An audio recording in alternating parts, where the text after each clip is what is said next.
My great-grandmother's casket didn't have any varnish, the kind of family that made me. There was a box of markers beside her dead body, the kind of family that raised me. My pops draws a penis on the coffin in bright green, obviously the loudest color in the room. My tita belly laughs when my ma slaps him in the back of the head, but of course, she's laughing too. Cause even my dead Lola knows my cousin can turn anything into a cannon shooting rainbows in the eulogy.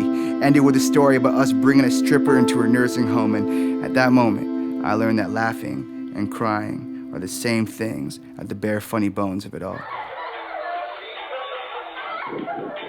And I know, it feels like these days death is playing Nicky Nicky Nine Doors with all of our friends, and that maybe we should have done something sooner, but when it's so hard to be happy, the light can be a dark sense of humor. Like when my brother laid on the hospital bed, his leg with an exposed foot-long incision, and the first thing I did was take a picture of it, because even in excruciating pain, you're the butt of our joke.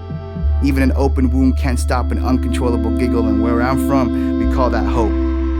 See, laughter is free, and like hotel shampoo, we take full advantage, cause this place capitalizes off our sadness. So sometimes we force a smile to make a memory useful, even if we don't have the privilege of being candid. See, death could sneak into this room right now through the air ducts, and my mom would probably diss its haircut, while my dad probably go for a joke related to tight pants, call him an emo and flick away his imaginary bangs. We are familiar with tragedy. Our ancestors share an intimate relationship with struggle, which made it easier to draw mustaches on our mistakes and rewrite them into word bubbles.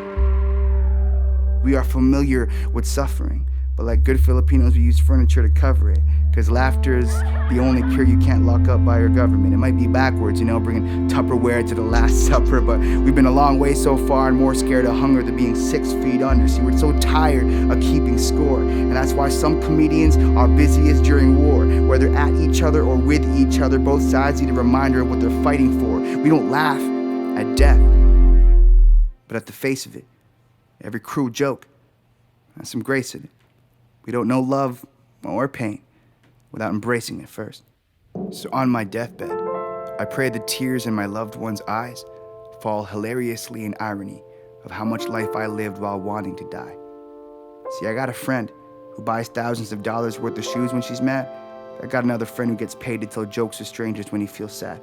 I got a friend who gets clean needles from a clinic in the park where she stays. I got a lot of friends with different ways of dealing with pain.